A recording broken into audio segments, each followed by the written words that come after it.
Details revealed about Sean Combs and Cassie Ventura's freak-offs. Combs sued again, and a lawyer sues Jay-Z and his lawyers, making bold claims. I go through 7 major developments in Sean Diddy Combs and Jay-Z's ongoing legal sagas. Diddy has been through controversies before. He's faced lawsuits, scandals, rumors, and whispers from the shadows of the music industry. But nothing, absolutely nothing, comes close to what has just happened. This time, it's not just a public relations nightmare or a hit piece in the media. Headlines a lot over the last couple of months, and it's really not the kind of attention either one of them wants. The two rap moguls have known one another for years and years. They've supported one another in business, and now they're named as defendants together in a civil lawsuit filed by a woman who claims both men raped her when she was 13 in the year 2000. I'll get to the latest on that case in a bit. But first, I want to get to the most recent developments in Sean Combs' federal criminal case. It involves his lawyers and the freak-offs that he engaged in with his ex, Cassie Ventura. Combs, as I've told you many times, faces very serious federal charges of racketeering, sex trafficking by coercion, and transportation to engage in prostitution. He has, of course, pleaded not guilty to those charges and has insisted he is innocent. Now, one of the major pieces of evidence in this case, as far as the sex trafficking charge is concerned, are videos of Cassie Ventura having sex with male sex workers as Combs watched. They're called freak-offs, and Combs' attorneys say they've now watched the tapes, and they say they prove he is innocent. Combs' lawyers wrote in a letter to the court, the 9 videos at issue are the so-called freak-off tapes with victim 1, that the government has repeatedly referenced, causing wild speculation in the media. Contrary to what the government has led this court and the public to believe, the so-called freak-offs were private sexual activity between fully consenting adults in a long-term relationship. Like many Americans in the privacy of their own bedrooms, they sometimes filmed their sexual activity. These videos unambiguously show that the person alleged in the indictment to be victim 1 not only consented, but thoroughly enjoyed herself. Now, the public found out about the freak-offs after Cassie Ventura filed a civil suit against Sean Combs in November of 2023. Ventura said Combs forced her to set up the freak-offs and to hire male sex workers, and that the freak-offs sometimes went on for days. Combs would watch and masturbate, according to Ventura and federal prosecutors. Now, part of the government's case involves the allegation that Combs used these freak-off tapes to control Cassie Ventura, to keep her from leaving him. Combs' team says that's not true. They write, the recordings also directly refute the allegations that Mr. Combs kept these videos as collateral. These recordings were not on Mr. Combs' devices and were not seized from his homes. Rather, victim 1 kept these videos on her own device for years and produced them to the government herself. Now, the government was not happy that this letter was filed with so much detail. Some of it was redacted, but much of it was not. Federal prosecutors wrote to the judge, under the protective order, no portion of the videos should have been filed on the public docket without being filed under seal or without the defense first conferring with the government as to the designation. Neither occurred. Instead of conferring in advance or redacting all content related to the videos, the motion blatantly violated the protective order when it left unredacted descriptions and characterizations of material designated AEO. AEO means attorney's eyes only. Cassie's lawyers weren't happy either. A footnote reads, legal counsel for victim 1 has advised the government that victim 1 also opposes the public filing of information relating to the content of the videos in violation of the protective order. It states a crime victim has the right to be treated with fairness and with respect for the victim's dignity and privacy. Now, it will, of course, be up to a jury to decide whether Sean Combs is guilty of federal crimes. Cassie Ventura will have to testify, and Sean Combs' attorneys have said, this time, it's an avalanche of disturbing revelations that threaten to rewrite his entire legacy. For decades, Sean Diddy Combs has been one of the most untouchable figures in entertainment, from producing chart-topping hits to running one of the most recognizable brands in hip-hop history. He's built himself into a cultural icon. His story was supposed to be about hustle, ambition, and success against all odds, and for a long time, that's exactly how the public saw him. But now the public is seeing a different story, one that's darker, more calculated, and far more dangerous than anyone ever imagined. The catalyst? A sudden, unfiltered wave of leaks, encrypted files containing photos, documents, voice recordings, and what appear to be fragments of private communications have surfaced. The source is unknown, the origin a mystery, but the content is undeniable, it's detailed, it's intimate, and it directly ties Diddy to a series of events that have never been spoken about publicly. And perhaps the most shocking part of all is that these leaks don't just mention Diddy, they connect him directly to another hip-hop titan, Jay-Z. On the surface, the Diddy He will also take the stand. The sex trafficking charge is just one piece of the case, although it has gotten the most attention. Combs is also charged with racketeering conspiracy using his businesses to commit a number of crimes, including arson, kidnapping, and robbery. RICO is basically organized crime. Robin Nunn is a lawyer who practices in federal courts. So, Robin, does Diddy's argument that Cassie was somehow enjoying herself during these freak-offs, does that help him, or does it really boil down to whose testimony the jury believes?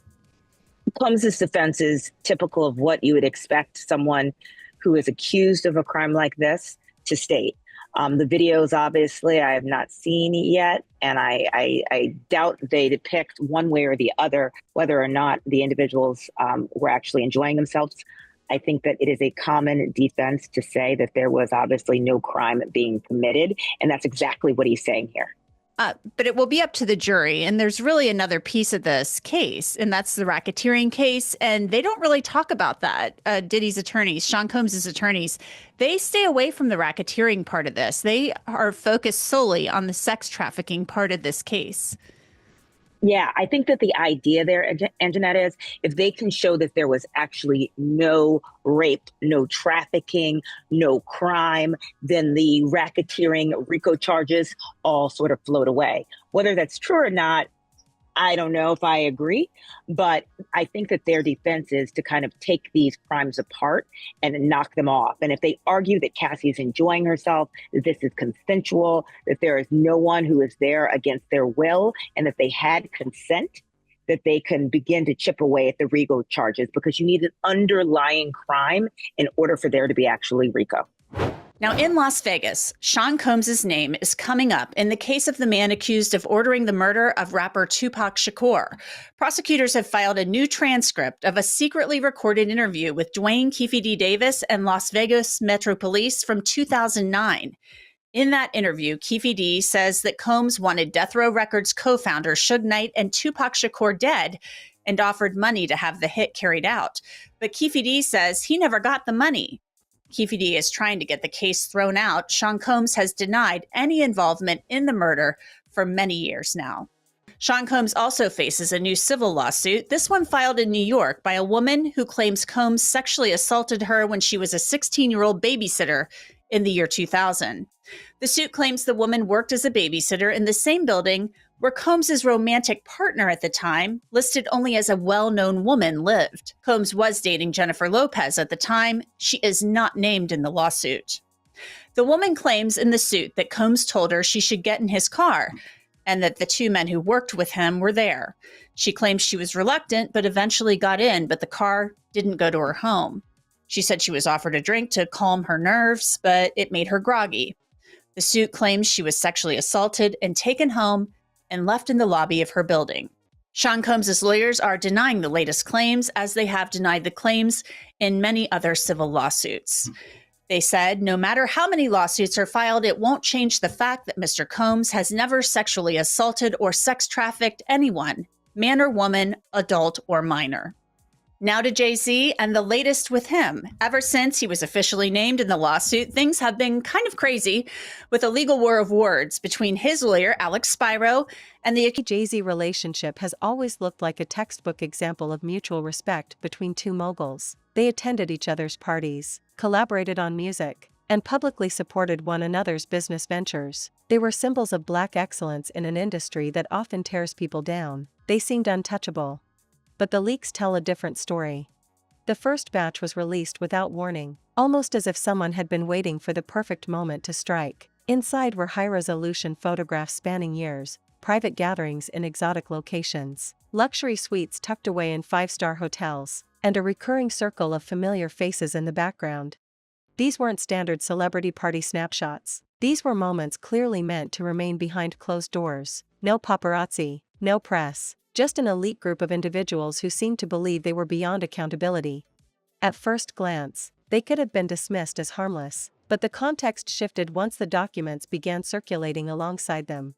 Some of these documents contained financial records, wire transfers, corporate agreements, and offshore account details, pointing to a network of shell companies. The transactions didn't match up with public statements, nor did they align with any legitimate business partnerships that had been disclosed. The implication? Money was moved. I'm expounding on the purported urgency of this case. This next part is extra fiery. Quote, Carter's lawyers' relentless filing of combative motions containing inflammatory language and ad hominem attacks is inappropriate, a waste of judicial resources and a tactic unlikely to benefit his clients.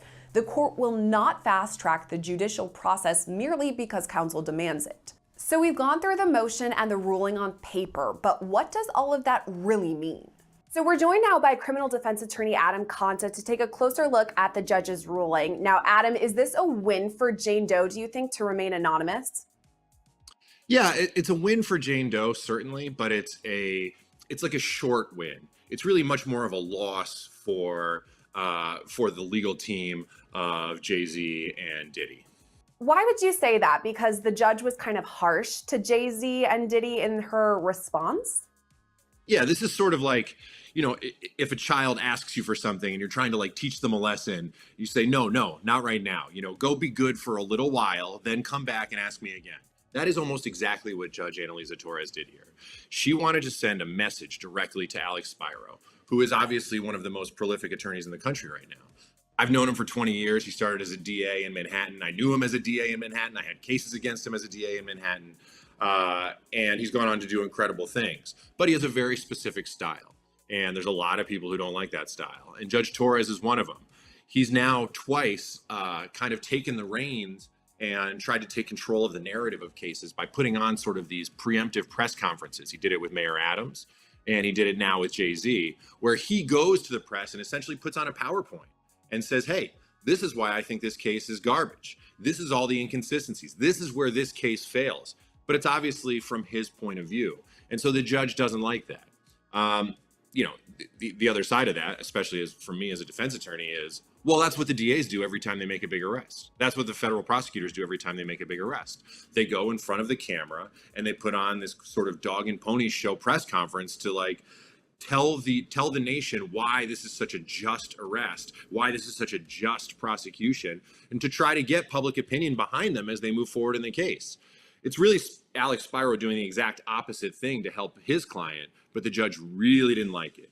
And so all of that is to say that this ruling to me is specifically directed at Alex Spiro, saying, I don't like what you're doing. I don't like all the motions you're filing. I don't like how you're going about handling this case. And if you continue to do it, you're not the only one who's got some tricks up their sleeve. I can also do things to make this process more difficult.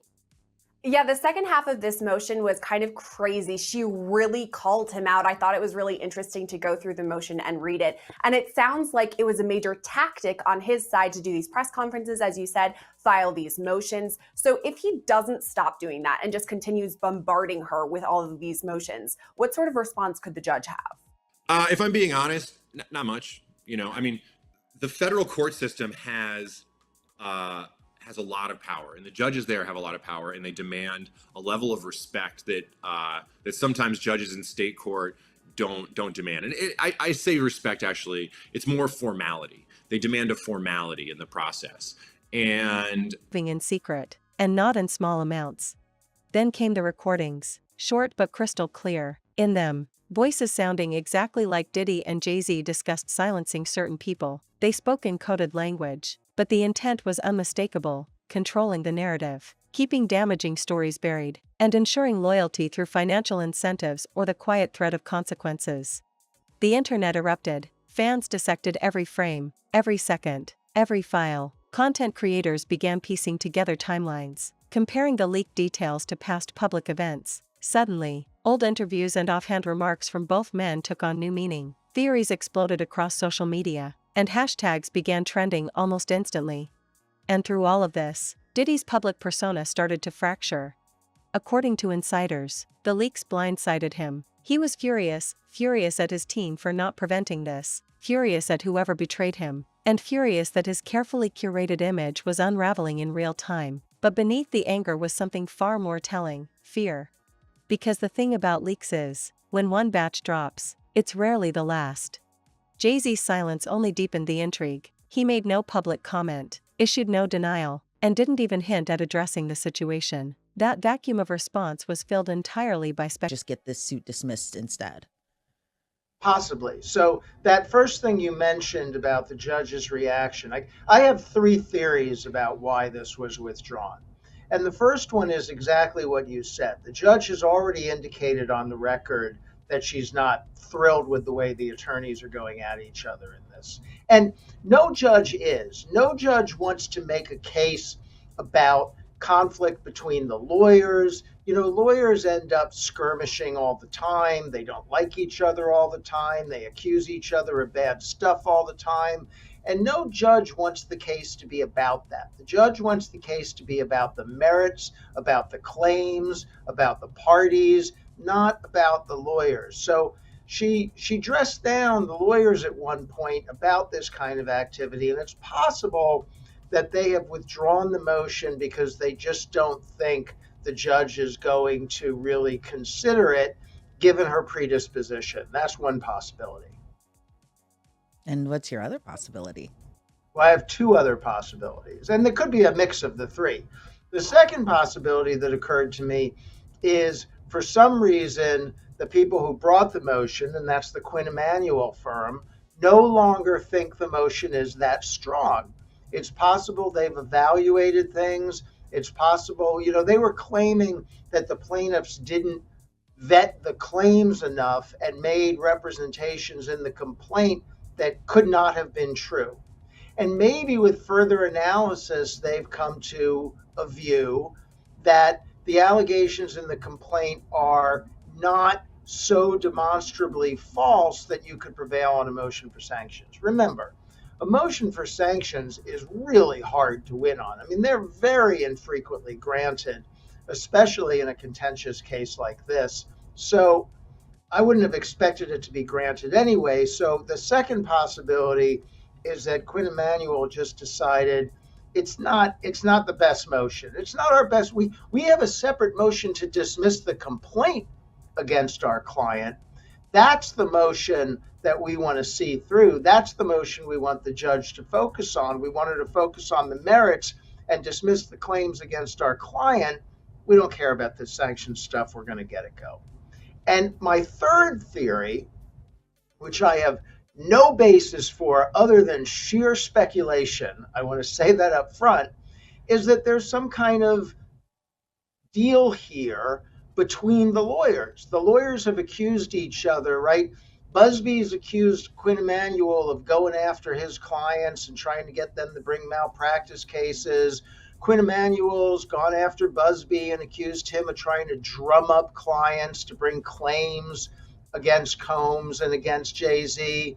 And maybe the attorneys have reached some sort of understanding about the ground rules. Maybe not, but maybe they have, and letting this motion go is part of that understanding. That would be my third possible reason.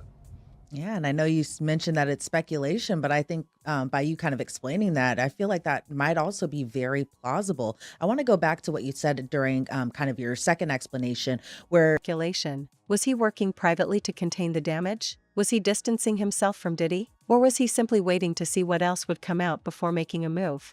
Meanwhile, the leaks continued to spread like wildfire. In the days that followed, more files began surfacing in obscure online forums and encrypted messaging channels. The content was darker now, more direct references to situations involving artists who had mysteriously faded from the industry, contracts that never saw the light of day, sudden career implosions that, in hindsight, seemed a little too convenient. The chilling undertone running through all of it was the suggestion that these men weren't just participants in the music business, they were architects of a system that rewarded loyalty and crushed dissent without mercy. Public reaction was split down the middle. Loyal fans and longtime defenders dismissed the leaks as fabrications, claiming they were the work of jealous rivals or industry enemies. But others, many of whom had followed the industry for years, pointed out how much of the information aligned with rumors that had circulated quietly for decades. And then there was the question nobody could answer: if these leaks were real, how much worse could the next drop be?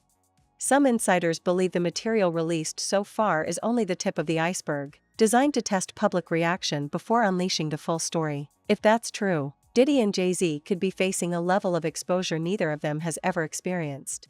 The damage to their reputations is already significant. Brands are rumored to be reconsidering partnerships, industry allies are keeping their distance, and behind the scenes, there's an unmistakable tension among other power players, because if these two titans can be brought down, nobody is truly safe.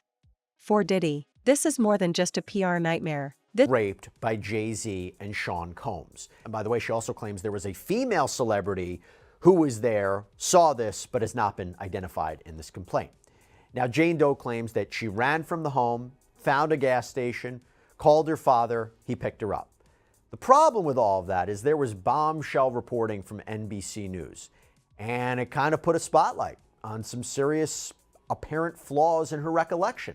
In fact, NBC interviewed Jane Doe as well as her father, who says he has no memory whatsoever of making what would be an hours-long drive to pick up his teenage daughter. And according to Busby, some of his colleagues, they did the background work on the lawsuit. But the defense points out that Busby signed his name to this complaint, so any alleged inconsistencies, that's on him. And we'll talk more about what these inconsistencies or apparent inconsistencies are, but Jane Doe has acknowledged there might be problems in her account, but it doesn't take away from the fact that she says this happened to her. But the filing reads, quote, having purportedly left the requisite vetting to others, Mr. Busby cannot now properly serve as the lone declarant, attesting to matters that are outside his personal knowledge and known only to non-declarants who sit silent. He cannot continue post-complaint to whistle past demonstrated inaccuracies in plaintiff's allegations that are staring him in the face. An attorney who fails to investigate adequately before filing a complaint, particularly one alleging serious criminal conduct that will inevitably cause reputational harm, is subject to Rule 11 sanctions. And sanctions can include things like, having to pay a penalty to the court or cover the other party's legal fees. Rule 11 sanctions are pretty high up there. I've talked about it before. You're talking about submitting something that is not based in fact or law, that you're only filing something to harass another party. Really, really bad conduct. But the lawsuit lays out what Jay-Z and his team claim are some of Busby's alleged bad acts in connection with Jane Doe's lawsuit. As to Mr. Busby's reliance on other lawyers and a retired police detective to interview plaintiff and fact-check her account, none of those individuals has even been named, let alone produced as a declarant. Nor does the opposition specify which aspects of plaintiff's complaint were fact-checked. Most strikingly, there is no claim that anyone asked the plaintiff's father, a key participant and ready interviewee, whether he remembered his chapter in the FAC's remarkable saga, to which the answer would have been no. And the lawsuit also has a chart that highlights 9 facts that Busby mentioned in the amended complaint, which the defense objects to. So the first allegation is that a friend drove Jane Doe from Rochester to New York City. And Jay-Z's team says that this was never fact-checked, and that when Busby, his legal team, was asked to identify who this person was, they said it was a 20-year-old who unfortunately is now dead. Second, that plaintiff watched the VMAs on a Jumbotron. Well, the filing says that this is false. And what they do is they point to previous filings that show there was no Jumbotron for the award show because that permit was denied. Later on in the paperwork, the defense says plaintiff denies Mr. Carter's evidence that she cannot possibly have watched the VMAs on a Jumbotron or spoken with limousine drivers, but plaintiff could not have watched on a Jumbotron in Times Square because per the FAC, she was not in Times Square, Broadway and 42nd Street, but outside Radio City, that's 5th Avenue and 50th Street. That's nearly a mile away. And the denial of MTV's permit prevented it from being telecast in Times Square. So that's directly addressing. This is an existential threat to everything he's built. His music catalog, his businesses, his public persona, they all hinge on the belief that he's a visionary leader, not a man hiding dangerous secrets. And if the leaks keep coming, that belief could be destroyed forever. As for Jay-Z, the risk is equally catastrophic. His brand isn't just about music, it's about trust, influence, and cultural leadership. Even the perception of involvement in the kinds of schemes these leaks suggest could undo decades of work building that image. And so, the world waits. More files are reportedly queued for release. If that's true, what we've seen so far might only be the opening chapter in a scandal that could rewrite the history of modern hip-hop. The question isn't whether Diddy and Jay-Z can survive this, it's whether there will be anything left to survive. Because once trust is gone, once the illusion shatters, you can't put it back together. And right now, the cracks are spreading faster than anyone can patch them.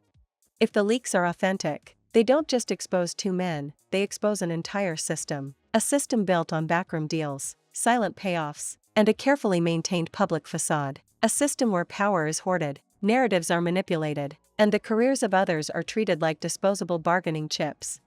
And maybe that's why this story has captured the public so intensely, because deep down, people have always suspected that the music industry has a hidden side, they just never thought they'd see it laid out like this. In the end, this could be more than a scandal, it could be a reckoning, and for Diddy, for Jay-Z, and for anyone connected to them, that reckoning could arrive sooner than they think. Every day that passes without a clear denial, without a strong defense, without some kind of counter-evidence, the narrative hardens, public opinion calcifies, and in the court of public perception, silence often speaks louder than any statement. The walls are closing in, the leaks aren't stopping, and no amount of wealth or influence can turn back the clock to the moment before all of this began. For now, one thing is certain, Diddy's world will never be the same again.